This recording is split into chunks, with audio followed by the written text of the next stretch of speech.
Emotionally abusive father who's basically ruined my mom's life. Maybe someone could offer sympathy? Anyway, I have a father who has always been so abusive to my mom.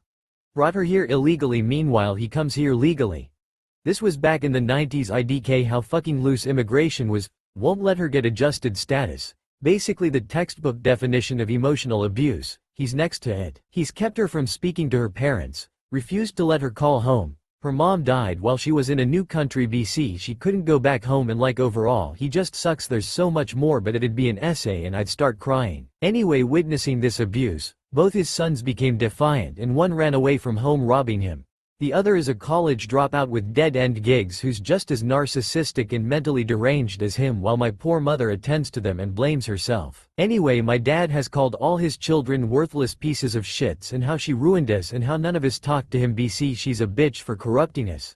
Mind you, my earliest memory is of my mother sobbing while he screamed at her. Mind you, I'm the only sane kid who has graduated college working on my 3rd degree and it'll never be enough. Anyway, he also kinda ruined my life. I can't RLY say it here, but I don't owe him shit.